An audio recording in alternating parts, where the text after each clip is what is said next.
Punjab news television ਦੇਖ ਰਹੇ ਸਾਰੇ ਦਰਸ਼ਕਾਂ ਦਾ ਸਵਾਗਤ ਹੈ। ਮੈਂ ਸੁਖਰਾਜ ਚਹਿਲ ਪ੍ਰੋਗਰਾਮ ਪੰਜਾਬ ਪ੍ਰਾਈਮ ਲੈ ਕੇ ਹਾਜ਼ਰ ਹਾਂ। ਦੋਸਤੋ, ਜੇਕਰ ਤੁਸੀਂ ਸਾਡੇ ਚੈਨਲ ਤੇ ਪਹਿਲੀ ਵਾਰ ਆਏ ਤਾਂ ਚੈਨਲ ਨੂੰ ਜ਼ਰੂਰ ਸਬਸਕ੍ਰਾਈਬ ਕਰੋ। ਕੁਝ ਅਹਿਮ ਮੁੱਦਿਆਂ ਨੂੰ ਲੈ ਕੇ ਤੁਹਾਡੇ ਨਾਲ ਸਾਂਝ ਪਾਉਣ ਦੇ ਲਈ ਹਾਜ਼ਰ ਹੋਏ ਹਾਂ। ਪਹਿਲਾਂ ਗੱਲ ਕਰਦੇ ਹਾਂ ਕਿ ਪੰਜਾਬ ਦੇ ਮੁੱਖ ਮੰਤਰੀ ਭਗਵੰਤ ਸਿੰਘ ਮਾਨ ਅਤੇ ਪੰਜਾਬ ਦੇ ਰਾਜਪਾਲ ਬਣਵਾਰੀ ਲਾਲ ਪੁਰੋਹਿਤ ਵਿਚਕਾਰ ਮਾਹੌਲ ਫਿਰ ਸੁਖਾਵੇਂ ਨਹੀਂ ਹਨ, ਜਿਸ ਕਰਕੇ ਹੁਣ ਫਿਰ ਕੁਝ ਚਿੱਠੀ ਨੂੰ ਲੈ ਕੇ ਵਿਵਾਦ ਫਿਰ ਤੋਂ ਖੜਾ ਹੋ ਗਿਆ। ਤੁਹਾਨੂੰ ਪਤਾ ਹੈ ਕਿ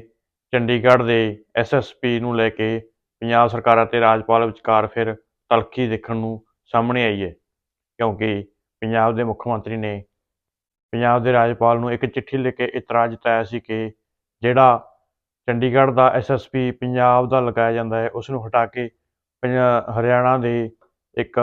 ਅਧਿਕਾਰੀ ਨੂੰ ਇਸ ਦਾ ਚਾਰਜ ਦੇ ਦਿੱਤਾ ਸੀ, ਜਿਸ ਦੇ ਚੱਲਦਿਆਂ ਪੰਜਾਬ ਦੇ ਮੁੱਖ ਮੰਤਰੀ ਭਗਵੰਤ ਸਿੰਘ ਮਾਨ ਨੇ ਇੱਕ ਚਿੱਠੀ ਲਿਖੀ ਸੀ, ਜਿਸ ਵਿੱਚ ਉਹਨਾਂ ਨੇ ਕੁਝ ਗੱਲਾਂ ਦਾ ਹਵਾਲਾ ਦਿੰਦੇ ਹੋਏ, ਜਿਸ ਨੂੰ ਲੈ ਕੇ ਪੰਜਾਬ ਦੇ ਮੁੱਖ ਮੰਤਰੀ ਭਗਵੰਤ ਸਿੰਘ ਮਾਨ ਨੇ ਇੱਕ ਪੰਜਾਬ ਦੇ ਰਾਜਪਾਲ ਨੂੰ ਚਿੱਠੀ ਲਿਖੀ ਸੀ ਕਿ ਤੁਸੀਂ ਸਾਨੂੰ ਬਿਨਾਂ ਕਿਸੇ ਸੂਚਨਾ ਦੇ ਪੰਜਾਬ ਦਾ SSP ਹਟਾ ਕੇ ਹਰਿਆਣਾ ਦੇ ਇੱਕ ਅਧਿਕਾਰੀ ਨੂੰ ਚਾਰਜ ਦੇ ਦਿੱਤਾ ਹੈ। ਕੁਝ ਹੋਰ ਵੀ ਮਸਲੇ ਪੰਜਾਬ ਦੇ ਮੁੱਖ ਮੰਤਰੀ ਨੇ ਇਸ ਚਿੱਠੀ ਵਿੱਚ ਉਠਾਏ ਸਨ। ਇਸ ਤੋਂ ਬਾਅਦ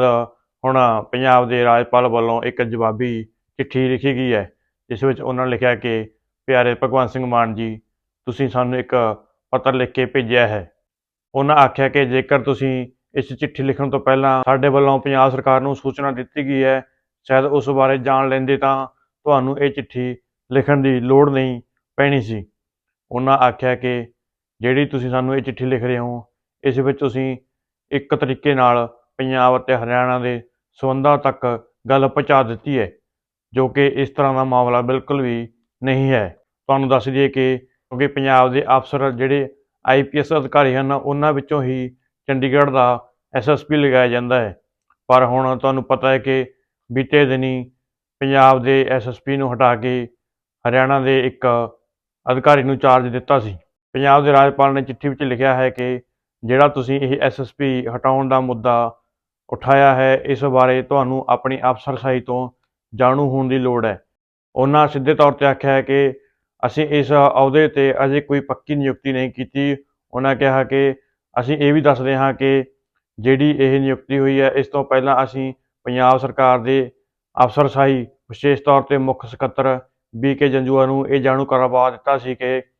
ਅਸੀਂ ਇਸ ਅਹੁਦੇ 'ਤੇ ਜਿਹੜੇ ਪਹਿਲਾਂ ਤੋਂ SSP ਕੁਲਦੀਪ ਸਿੰਘ ਚਾਹਲ ਕੰਮ ਕਰ ਰਹੇ ਹਨ, ਉਹਨਾਂ ਨੂੰ ਬਦਲਣਾ ਹੈ। ਉਸ ਵਾਸਤੇ ਤੁਸੀਂ 3 IPS ਅਫਸਰਾਂ ਦਾ ਪੈਨਲ ਭੇਜੋ। ਪਰ ਉਹਨਾਂ ਨੇ ਵਾਰ-ਵਾਰ ਪੈਨਲ ਭੇਜਣ ਵਾਸਤੇ ਕਹੇ ਜਾਣ ਦੇ ਬਾਵਜੂਦ ਵੀ ਸਾਨੂੰ ਕੋਈ ਜਵਾਬ ਨਹੀਂ ਦਿੱਤਾ। ਇਸ ਚਿੱਠੀ ਵਿੱਚ ਇਹ ਵੀ ਜ਼ਿਕਰ ਕੀਤਾ ਗਿਆ ਹੈ ਕਿ 28 ਨਵੰਬਰ ਨੂੰ ਪੰਜਾਬ ਦੇ ਮੁੱਖ ਸਕੱਤਰ BK ਜੰਜੂਆ ਨੂੰ ਇਸ ਬਾਰੇ ਜਾਣੂ ਕਰਵਾ ਦਿੱਤਾ ਸੀ ਕਿ ਉਹਨਾਂ ਨੇ ਨਵੇਂ SSP ਦੀ ਨਿਯੁਕਤੀ ਕਰਨੀ ਹੈ, ਜਿਸ ਵਾਸਤੇ 3 IPS ਅਫਸਰਾਂ ਦਾ ਪੈਨਲ ਭੇਜਿਆ ਜਾਵੇ। ਇਸ ਤੋਂ ਬਾਅਦ ਉਹਨਾਂ ਨੇ ਚਿੱਠੀ ਵਿੱਚ ਇਹ ਵੀ ਜ਼ਿਕਰ ਕੀਤਾ ਹੈ ਕਿ 30 ਨਵੰਬਰ ਨੂੰ ਚੰਡੀਗੜ੍ਹ ਡਿਊਟੀ ਦੇ ਮੁੱਖ DGP ਵੱਲੋਂ ਪੰਜਾਬ ਦੇ ਮੁੱਖ ਸਕੱਤਰ ਨੂੰ ਮਿਲ ਕੇ ਵੀ ਆਖਿਆ ਸੀ ਕਿ ਉਹਨਾਂ ਨੇ ਇੱਥੇ SSP ਦੀ ਨਿਯੁਕਤੀ ਕਰਨੀ ਹੈ, ਜਿਸ ਵਾਸਤੇ ਉਹਨਾਂ ਨੂੰ IPS ਅਫਸਰਾਂ ਦੇ ਪੈਨਲ ਦੀ ਜ਼ਰੂਰਤ ਹੈ। ਪਰ ਇਸ ਸਾਰੀਆਂ ਗੱਲਾਂ ਦੇ ਹੋਣ ਦੇ ਬਾਵਜੂਦ ਵੀ ਪੰਜਾਬ ਦੇ ਮੁੱਖ ਮੰਤਰੀ ਨੂੰ ਸ਼ਾਇਦ ਪਤਾ ਨਹੀਂ ਹੋਇਆ ਕਿ ਉਹਨਾਂ ਦੇ ਅਧਿਕਾਰੀਆਂ ਨੂੰ ਵਾਰੀ-ਵਾਰੀ ਪੰਜਾਬ ਰਾਜਪਾਲ ਵੱਲੋਂ ਇਹ ਗੱਲ ਆਖੀ ਜਾ ਰਹੀ ਹੈ ਕਿ ਨਵੇਂ ਅਫਸਰਾਂ ਦਾ ਪੈਨਲ ਭੇਜਿਆ ਜਾਵੇ, ਕਿਉਂਕਿ ਇਹ ਸਿੱਧੇ ਤੌਰ 'ਤੇ ਇਸ ਗੱਲ ਤੋਂ ਇਹ ਅੰਦਾਜ਼ਾ ਲੱਗ ਸਕਦਾ ਕਿ ਪੰਜਾਬ ਦੀ ਅਫਸਰਸ਼ਾਹੀ ਹੋ ਸਕਦਾ ਪੰਜਾਬ ਦੇ ਮੁੱਖ ਮੰਤਰੀ ਨੂੰ ਨਜ਼ਰ ਅੰਦਾਜ਼ ਕਰ ਰਹੀ ਹੋਵੇ, ਕਿਉਂਕਿ ਜਦੋਂ ਪੰਜਾਬ ਦੇ ਮੁੱਖ ਸਕੱਤਰ ਨੂੰ ਵਾਰ-ਵਾਰ ਇਹ ਗੱਲ ਕਹੀ ਜਾ ਰਹੀ ਹੋਵੇ ਕਿ ਤੁਸੀਂ ਸਾਨੂੰ ਅਫਸਰਾਂ ਦਾ ਪੈਨਲ ਭੇਜੋ, ਅਤੇ ਬਾਅਦ ਦੇ ਵਿੱਚ ਜਦੋਂ ਇਹ ਪੈਨਲ ਨਹੀਂ ਭੇਜਿਆ ਜਾਂਦਾ ਤਾਂ ਉਹਨਾਂ ਨੇ ਇੱਕ ਐਡਹਾਕ ਤਰੀਕੇ ਨਾਲ ਇੱਕ ਅਫਸਰ ਦੀ ਨਿਯੁਕਤੀ ਕੀਤੀ ਜਾਂਦੀ ਹੈ, ਜਿਸ ਤੋਂ ਬਾਅਦ ਪੰਜਾਬ ਦੇ ਮੁੱਖ ਮੰਤਰੀ ਇੱਕ ਚਿੱਠੀ ਲਿਖਦੇ ਨੇ ਕਿ ਉਹਨਾਂ ਨੂੰ ਬਿਨਾਂ ਕਿਸੇ ਸੂਚਨਾ ਦੇ ਇਹ ਅਫਸਰ ਦੀ ਨਿਯੁਕਤੀ ਹਰਿਆਣਾ ਦੇ ਕੀਤੀ ਗਈ ਹੈ। ਇਸ 'ਤੇ ਸਾਨੂੰ ਪੂਰੀ ਤਰ੍ਹਾਂ ਇਤਰਾਜ਼ ਹੈ। ਜੇਕਰ ਪੰਜਾਬ ਦੇ ਰਾਜਪਾਲ ਵੱਲੋਂ ਜੋ ਤੱਥ ਇਸ ਚਿੱਠੀ ਵਿੱਚ ਉਠਾਏ ਗਏ ਹਨ, ਜੇਕਰ ਉਹ ਪੂਰੀ ਤਰ੍ਹਾਂ ਸਹੀ ਹਨ ਜਾਂ ਸਹੀ ਪਾਏ ਜਾਂਦੇ ਨੇ, ਜਿਵੇਂ ਉਹਨਾਂ ਨੇ ਜ਼ਿਕਰ ਕੀਤਾ ਹੈ, ਜੇਕਰ ਬਿਲਕੁਲ ਹੀ ਇਸ ਤਰ੍ਹਾਂ ਇਸ ਤੋਂ ਪਹਿਲਾਂ ਹੋ ਚੁੱਕਿਆ ਤਾਂ ਇਹ ਪੰਜਾਬ ਦੇ ਮੁੱਖ ਮੰਤਰੀ ਨੂੰ ਕਿਤੇ ਨਾ ਕਿਤੇ ਜ਼ਰੂਰ ਨਾਰਾਜ਼ ਵੀ ਕਰਨ ਵਾਲੇ ਕਾਰਗੁਜ਼ਾਰੀ ਹੋਵੇਗੀ ਅਤੇ ਇਸ ਤੋਂ ਇਹ ਵੀ ਪ੍ਰਤੀਤ ਹੁੰਦਾ ਹੈ ਕਿ ਪੰਜਾਬ ਦੀ ਅਫਸਰਸ਼ਾਹੀ, ਖਾਸ ਕਰ ਮੁੱਖ ਅਫਸਰ ਜਿਹੜੇ ਮੇਨ ਅਹੁਦਿਆਂ 'ਤੇ ਬੈਠੇ ਨੇ, ਪੰਜਾਬ ਦੇ ਮੁੱਖ ਮੰਤਰੀ ਨੂੰ ਲੱਗਦਾ ਨਜ਼ਰਅੰਦਾਜ਼ ਕਰਕੇ ਆਪਣੀ ਹੀ ਰਾਜ ਅਫਸਰਸ਼ਾਹੀ ਦਾ ਚਲਾ ਰਹੇ ਨੇ। ਕਿਉਂਕਿ ਜਦੋਂ ਇੱਕ ਪੰਜਾਬ ਦੇ ਰਾਜਪਾਲ ਕੋਈ ਚਿੱਠੀ ਲਿਖ ਰਿਹਾ ਜਾਂ ਉਹਨਾਂ ਨੂੰ ਕੋਈ ਆਰਡਰ ਕਰ ਰਿਹਾ ਹੈਗਾ, ਉਸ ਬਾਰੇ ਪੰਜਾਬ ਦੇ ਮੁੱਖ ਮੰਤਰੀ ਨੂੰ ਪਤਾ ਨਾ ਹੋਣਾ ਆਪਣੇ ਆਪ ਵਿੱਚ ਬਹੁਤ ਵੱਡੇ ਸਵਾਲ ਖੜੇ ਕਰਦਾ ਹੈ। ਪਤਾ ਇਹ ਵੀ ਲੱਗਾ ਹੈ ਕਿ ਇਸ ਚਿੱਠੀ ਵਿੱਚ ਇਹ ਪੰਜਾਬ ਦੇ ਰਾਜਪਾਲ ਨੇ ਇਹ ਵੀ ਲਿਖਿਆ ਹੈ ਕਿ ਅਸੀਂ ਭਗਵੰਤ ਸਿੰਘ ਮਾਨ ਨੂੰ ਨਿੱਜੀ ਤੌਰ 'ਤੇ ਫੋਨ ਕਰਕੇ ਸੰਪਰਕ ਵੀ ਕਰਨਾ ਚਾਹੁੰਦੇ ਸੀ, ਪਰ ਉਹ ਗੁਜਰਾਤ ਦੀਆਂ ਚੋਣਾਂ ਵਿੱਚ ਬਿਜ਼ੀ ਹੋਣ ਕਰਕੇ ਉਹਨਾਂ ਨਾਲ ਸੰਪਰਕ ਨਹੀਂ ਹੋ ਸਕਿਆ। ਇਸ ਤੋਂ ਤੁਸੀਂ ਸਿੱਧੇ ਤੌਰ 'ਤੇ ਅੰਦਾਜ਼ਾ ਲਗਾ ਸਕਦੇ ਹੋ ਕਿ ਪੰਜਾਬ ਦੇ ਰਾਜਪਾਲ ਵੱਲੋਂ ਵੀ ਇੱਕ ਤਰੀਕੇ ਨਾਲ ਥੋੜ੍ਹਾ ਸਿਆਸਤ ਨੂੰ ਵੀ ਹਿਲਾਉਣ ਦੀ ਕੋਸ਼ਿਸ਼ ਕੀਤੀ ਗਈ ਹੈ। ਹੁਣ ਇਹ ਵਿਚਾਰਨ ਵਾਲੇ ਮਸਲੇ ਇਹ ਹਨ ਕਿ ਇੱਕ ਪਾਸੇ ਤਾਂ ਪੰਜਾਬ ਦੇ ਮੁੱਖ ਮੰਤਰੀ ਆਖ ਰਹੇ ਨੇ ਕਿ ਉਹਨਾਂ ਨੂੰ ਬਿਨਾਂ ਕਿਸੇ ਅਗਾਊਂ ਸੂਚਨਾ ਦੇ ਇਹ SSP ਦੀ ਨਿਯੁਕਤੀ ਕੀਤੀ ਜਾ ਰਹੀ ਹੈ, ਅਤੇ ਦੂਸਰੇ ਪਾਸੇ ਪੰਜਾਬ ਦੇ ਰਾਜਪਾਲ ਆਖ ਰਹੇ ਨੇ ਕਿ ਉਹਨਾਂ ਦੇ ਅਫਸਰਾਂ ਨੂੰ ਲਗਾਤਾਰ ਅਸੀਂ ਕਈ ਵਾਰ ਸੰਪਰਕ ਕਰਕੇ ਅਤੇ ਕਈ ਵਾਰ ਫੋਨ ਕਰਕੇ ਵੀ ਦੱਸਿਆ ਸੀ, ਪਰ ਫਿਰ ਵੀ ਕੋਈ ਉਹਨਾਂ ਵੱਲੋਂ ਹੰਗਾਮ ਪੱਖੀ ਹੁੰਗਾਰਾ ਨਹੀਂ ਭਰਿਆ ਗਿਆ। ਜ਼ਿਕਰਯੋਗ ਹੈ ਕਿ ਜਿਹੜੀ ਇਹ ਕੁਲਦੀਪ ਸਿੰਘ ਚਾਹਲ ਦੀ ਨਿਯੁਕਤੀ ਨੂੰ ਰੱਦ ਕੀਤਾ ਗਿਆ ਹੈ, ਇਹ ਤਕਰੀਬਨ ਅਜੇ ਉਹਨਾਂ ਦੀਆਂ ਸੇਵਾਵਾਂ ਨਿਭਾਉਣ ਦਾ 10 ਮਹੀਨੇ ਦਾ ਸਮਾਂ ਅਜੇ ਹੋਰ ਬਾਕੀ ਰਹਿੰਦਾ ਸੀ। ਹੁਣ ਸਵਾਲ ਇਹ ਵੀ ਹੈ ਕਿ ਪੰਜਾਬ ਦੀ ਅਫਸਰਸ਼ਾਹੀ ਪੰਜਾਬ ਦੇ ਮੁੱਖ ਮੰਤਰੀ ਨੂੰ ਅਜਿਹੇ ਮਸਲਿਆਂ ਤੋਂ ਜਿਹੜੇ ਬਹੁਤ ਗੰਭੀਰ ਹੁੰਦੇ ਹਨ, ਚਾਹੇ ਕੋਈ ਵੀ ਵੱਡਾ ਚਾਹੇ ਕੋਈ ਵੀ ਛੋਟਾ ਮਸਲਾ, ਉਸ ਬਾਰੇ ਪੰਜਾਬ ਦੇ ਮੁੱਖ ਮੰਤਰੀ ਨੂੰ ਅਣਜਾਣ ਕਿਉਂ ਰੱਖਦੀ ਹੈ, ਆਪਣੇ ਆਪ 'ਚ ਬਹੁਤ ਵੱਡਾ ਸੋਚਣ ਦਾ, ਵਿਚਾਰਨ ਦਾ ਮਸਲਾ ਹੈ। ਇਸ ਤੋਂ ਇਹ ਵੀ ਛਿੱਟੇ ਨਿਕਲ ਰਹੇ ਨੇ ਕਿ ਕਿਤੇ ਭਗਵੰਤ ਸਿੰਘ ਮਾਨ ਨੂੰ ਤਾਂ ਨਹੀਂ ਕਿਤੇ ਕੋਈ ਖੁੰਝੇ ਲਗਾਉਣ ਦੀ ਜਾਂ ਕੋਈ ਠਿੱਬੀ ਲਾਉਣ ਦੀ ਕੋਸ਼ਿਸ਼ ਕੀਤੀ ਜਾ ਰਹੀ ਹੈ, ਕਿਉਂਕਿ ਤੁਹਾਨੂੰ ਪਤਾ ਹੈ ਕਿ ਲਗਾਤਾਰ ਚਰਚਾਵਾਂ ਦਾ ਬਾਜ਼ਾਰ ਇਹ ਵੀ ਗਰਮ ਰਹਿੰਦਾ ਹੈ ਕਿ ਇੱਥੇ ਭਗਵੰਤ ਸਿੰਘ ਮਾਨ ਨੂੰ ਕੁਝ ਲੋਕ ਸਾਈਡ 'ਤੇ ਕਰਕੇ ਆਪਣੇ ਆਪ ਨੂੰ ਕੁਝ ਵੱਡੀਆਂ ਕੁਰਸੀਆਂ 'ਤੇ ਸਥਾਪਿਤ ਕਰਨ ਲਈ ਦੇਖ ਰਹੇ ਹਨ। ਪੰਜਾਬ ਦੇ ਰਾਜਪਾਲ ਵੱਲੋਂ ਇਹ ਵੀ ਜ਼ਿਕਰ ਕੀਤਾ ਗਿਆ ਹੈ ਕਿ ਜਿਹੜੇ SSP ਪਹਿਲਾਂ ਉੱਥੇ ਕੰਮ ਕਰ ਰਹੇ ਸਨ, ਉਹਨਾਂ ਦੀਆਂ ਲਗਾਤਾਰ ਉਹਨਾਂ ਨੂੰ ਸ਼ਿਕਾਇਤਾਂ ਮਿਲ ਰਹੀਆਂ ਸਨ, ਜਿਸ ਬਾਰੇ ਵੀ ਉਹਨਾਂ ਨੇ ਪੰਜਾਬ ਦੇ ਮੁੱਖ ਅਧਿਕਾਰੀਆਂ ਨੂੰ ਸੂਚਿਤ ਕੀਤਾ ਹੋਇਆ ਸੀ, ਪਰ ਉਸ ਬਾਰੇ ਕੋਈ ਵੀ ਅਫਸਰਸ਼ਾਹੀ ਵੱਲੋਂ ਕੋਈ ਐਕਸ਼ਨ ਨਹੀਂ ਲਿਆ ਗਿਆ ਅਤੇ ਨਾ ਹੀ ਪੰਜਾਬ ਦੇ ਮੁੱਖ ਮੰਤਰੀ ਨੂੰ ਜਾਣੂ ਕਰਵਾਇਆ ਗਿਆ। ਹੁਣ ਇੱਕ ਪਾਸੇ ਭਗਵੰਤ ਸਿੰਘ ਮਾਨ ਵੱਲੋਂ ਲਿਖੀ ਜਾਣੀ ਨਾਰਾਜ਼ਗੀ ਵਾਲੀ ਚਿੱਠੀ ਅਤੇ ਉਸ ਦੇ ਜਵਾਬ ਵਿੱਚ ਆਈ ਪੰਜਾਬ ਦੇ ਰਾਜਪਾਲ ਵੱਲੋਂ ਚਿੱਠੀ, ਦੋਨਾਂ ਚਿੱਠੀਆਂ ਨੇ ਇੱਕ ਵਾਰ ਫਿਰ ਤੋਂ ਸਿਆਸਤ ਨੂੰ ਵੱਡਾ ਹਲੂਣਾ ਦੇਣ ਦੀ ਕੋਸ਼ਿਸ਼ ਕੀਤੀ ਹੈ ਕਿ ਜਿੱਥੇ ਪੰਜਾਬ ਦੀਆਂ ਵਿਰੋਧੀ ਪਾਰਟੀਆਂ ਲਗਾਤਾਰ ਇਹ ਪ੍ਰਚਾਰ ਕਰ ਰਹੀਆਂ ਨੇ ਕਿ ਹੁਣ ਪੰਜਾਬ ਦੀ ਸਰਕਾਰ ਅਨਾੜੀ ਵਿਅਕਤੀਆਂ ਕੋਲ ਚਲੀ ਗਈ ਹੈ, ਜਿਸ ਕਰਕੇ ਪੰਜਾਬ ਦੇ ਹਾਲਾਤ ਬਹੁਤੇ ਠੀਕ ਨਹੀਂ ਹਨ। ਹੁਣ ਜਦੋਂ ਸਾਰਾ ਮਸਲਾ ਮੀਡੀਆ ਵਿੱਚ ਆਇਆ ਹੈ, ਇਸ ਤੋਂ ਬਾਅਦ ਫਿਰ ਪੰਜਾਬ ਸਰਕਾਰ ਵਿਰੋਧੀਆਂ ਦੇ ਨਿਸ਼ਾਨੇ 'ਤੇ ਆਉਣਾ ਸੁਭਾਵਿਕ ਹੈ। ਹੁਣ ਸਿੱਧੇ ਤੌਰ 'ਤੇ ਫਿਰ ਪੰਜਾਬ ਸਰਕਾਰ 'ਤੇ ਸਵਾਲ ਉੱਠਣੇ ਲਾਜ਼ਮੀ ਹਨ,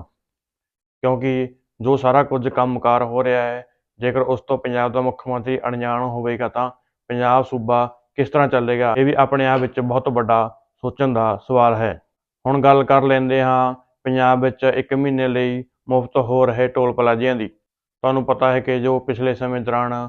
ਦਿੱਲੀ ਵਿੱਚ ਇੱਕ ਵੱਡਾ ਕਿਸਾਨ ਅੰਦੋਲਨ ਚੱਲਿਆ ਸੀ, ਜਿਸ ਤੋਂ ਬਾਅਦ ਜਿਹੜੀਆਂ ਇੱਕ ਖੇਤੀ ਬਿੱਲਾਂ ਨੂੰ ਲੈ ਕੇ ਪੰਜਾਬ ਵਿੱਚ ਰੋਸ ਪ੍ਰਦਰਸ਼ਨ ਕੀਤੇ ਗਏ ਸਨ, ਉਸ ਦੇ ਚੱਲਦਿਆਂ ਜਿੰਨਾ ਚਿਰ ਇਹ ਅੰਦੋਲਨ ਚੱਲਿਆ ਉਹਨਾਂ ਚਿਰ ਪੰਜਾਬ ਸਮੇਤ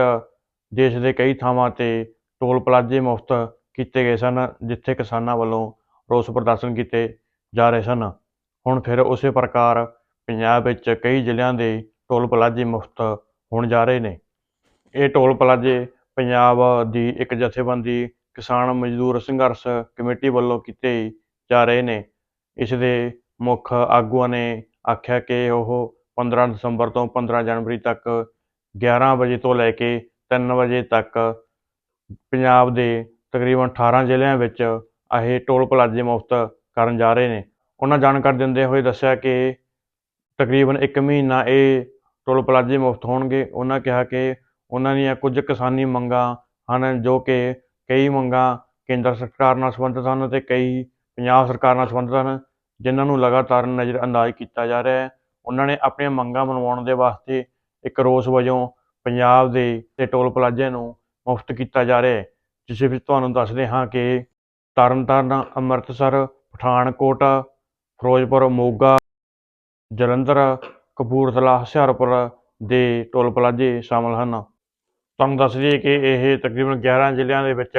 18 ਟੋਲ ਪਲਾਜ਼ੇ ਮੁਫਤ ਹੋਣਗੇ। ਕਿਸਾਨ ਮਜ਼ਦੂਰ ਸੰਘਰਸ਼ ਕਮੇਟੀ ਦੇ ਮੁੱਖ ਆਗੂ ਸਰਵਣ ਸਿੰਘ ਪੰਧੇਰ ਨੇ ਆਖਿਆ ਕਿ ਇਹਨਾਂ ਜ਼ਿਲ੍ਹਿਆਂ ਤੋਂ ਇਲਾਵਾ ਜੇਕਰ ਹੋਰ ਮਾਲਵਾ ਇਲਾਕੇ ਦੇ ਜਿਹੜੇ ਵੀ ਕੋਈ ਨੌਜਵਾਨ ਜਾਂ ਹੋਰ ਲੋਕ ਅੱਗੇ ਆ ਕੇ ਸਾਨੂੰ ਟੋਲ ਪਲਾਜ਼ੇ ਬੰਦ ਕਰਨ ਵਾਸਤੇ ਕਹਿਣਗੇ ਤਾਂ ਉਹਨਾਂ ਦੀ ਪੂਰਨ ਹਮਾਇਤ ਕਰਕੇ ਉਹਨਾਂ ਇਲਾਕਿਆਂ ਵਿੱਚ ਵੀ ਟੋਲ ਪਲਾਜ਼ੇ ਮੁਫਤ ਕਰਵਾਏ ਜਾਣਗੇ। ਇਸ ਤੋਂ ਤੁਸੀਂ ਖੁਦ ਅੰਦਾਜ਼ਾ ਲਗਾ ਸਕਦੇ ਹੋ ਕਿ ਇਸ ਨਾਲ ਜਿੱਥੇ ਸਰਕਾਰ 'ਤੇ ਦਬਾਅ ਪਾਉਣ ਦੀ ਕੋਸ਼ਿਸ਼ ਕੀਤੀ ਜਾ ਰਹੀ ਹੈ, ਉੱਥੇ ਇਹ ਵੀ ਸਮਝਣ ਦੀ ਕੋਸ਼ਿਸ਼ ਕੀਤੀ ਜਾ ਸਕਦੀ ਹੈ ਕਿ ਇਸ ਨਾਲ ਕਿਸਾਨ ਮਜ਼ਦੂਰ ਸੰਘਰਸ਼ ਕਮੇਟੀ ਦਾ ਕਾਡਰ ਵੀ ਵੱਡਾ ਕਰਨ ਦੀ ਪੂਰੀ ਸੰਭਾਵਨਾ ਹੋ ਸਕਦੀ ਹੈ। ਹੁਣ ਦੇਖਣਾ ਹੋਵੇਗਾ ਕਿ ਇਸ ਨਾਲ ਸਰਕਾਰ ਕੋਈ ਇਹਨਾਂ ਦੀਆਂ ਮੰਗਾਂ ਜਿਹੜੀਆਂ ਵੀ ਰੱਖੀਆਂ ਹਨ ਉਹਨਾਂ 'ਤੇ ਗੌਰ ਕਰੇਗੀ ਜਾਂ ਫਿਰ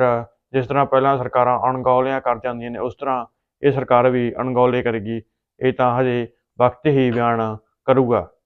ਸੋ ਦੋਸਤੋ, ਅੱਜ ਲਈ ਇੰਨੇ ਹੀ ਵਿਚਾਰਾਂ ਦੀ ਸਾਂਝ। ਹੁਣ ਦਿਓ ਇਜਾਜ਼ਤ। ਧੰਨਵਾਦ। ਸਤਿ ਸ੍ਰੀ ਅਕਾਲ।